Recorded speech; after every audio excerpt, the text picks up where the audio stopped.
Welcome to Marty's Money. If you're looking to simplify and take control of your finances, you're in the right place.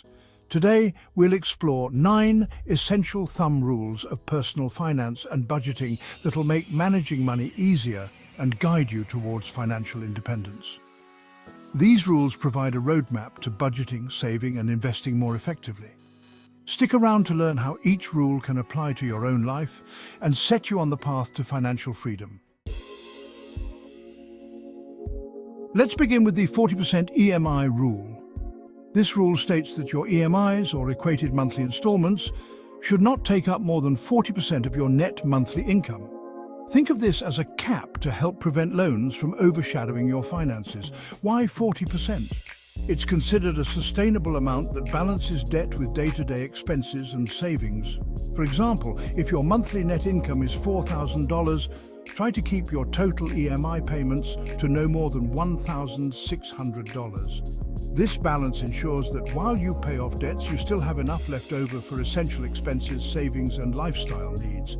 If your EMIs exceed 40%, it may be time to reassess. Perhaps you could refinance high-interest loans, consolidate multiple loans, or adjust your repayment plan to reduce that monthly burden. By sticking to this 40% rule, you'll have more control over your finances and avoid getting overwhelmed by debt. Our second rule is the first week rule. This guideline says to set aside 10 to 20% of your income for savings or investments during the first week of each month. Why save so early? Because when you save first, you ensure that your future goals are prioritized rather than relying on what's left at the end of the month. For example, if you make $3,000 a month, aim to save $300 to $600 during the first week.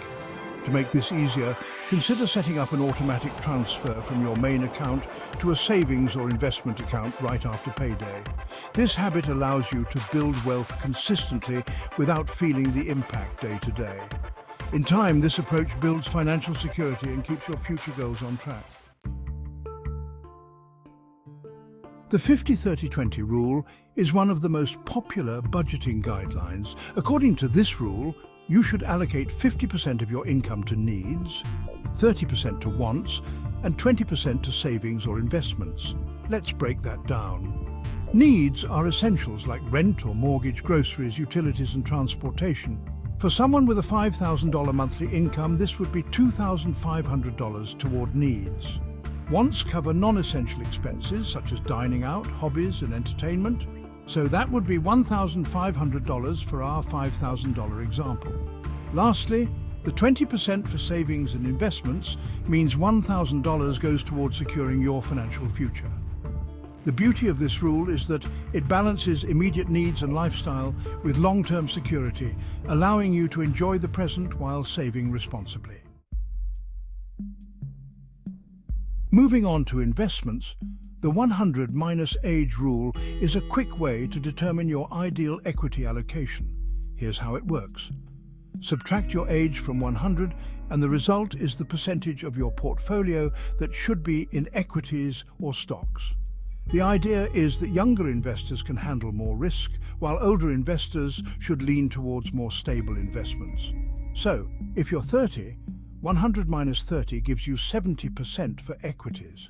The remaining 30% could be in safer assets like bonds.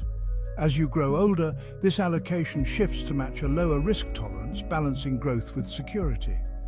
This rule isn't set in stone, but it's a helpful starting point for risk assessment and portfolio planning. The rule of 72 is a classic finance rule that helps you understand the power of compound interest. Here's how it works.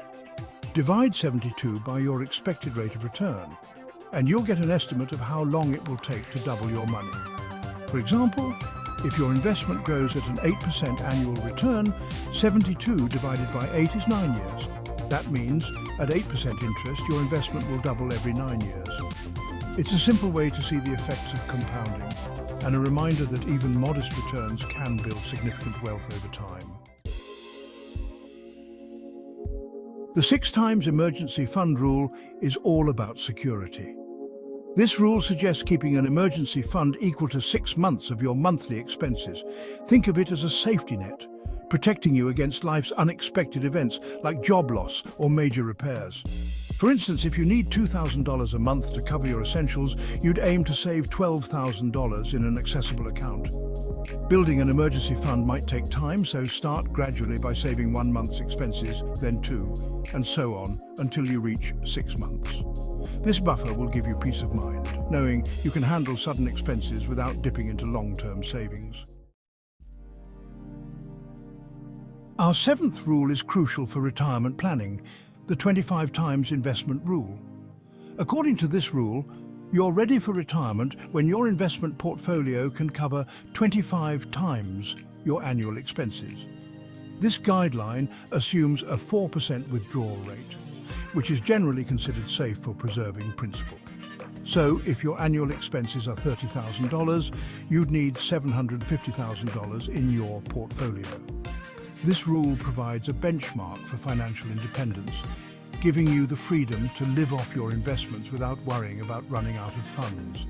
Keep in mind that diversification and regular rebalancing are key to sustaining this wealth over time. The Rule of 70 is a simple way to understand inflation's impact on your purchasing power. By dividing 70 by the current inflation rate, you can estimate how long it will take for your money's value to halve. For example, if inflation is 3%, divide 70 by 3, and you get about 23 years. So, in 23 years, your money will only be worth half as much as it is today if inflation continues at that rate. Understanding this helps you see why investing is essential. It's one of the best ways to keep up with or outpace inflation. Last but not least, the 20 times life insurance rule.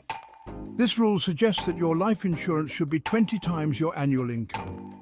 The purpose here is to provide a financial cushion for your loved ones if something happens to you.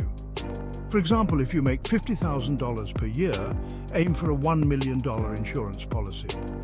This amount would provide your family with financial support, covering expenses, paying off debts, and maintaining their standard of living. Consider adjusting your policy as your financial situation changes over time. To recap, these 9 thumb rules offer a roadmap for financial stability and success. Whether you're managing debt, planning for retirement, or building an emergency fund, these guidelines can make all the difference. Remember, financial freedom is about making smart choices today for a secure future. Thank you for watching Marty's Money. Don't forget to like this video, subscribe to the channel, and apply these thumb rules for a healthier financial life. Until next time, keep investing in yourself and your future.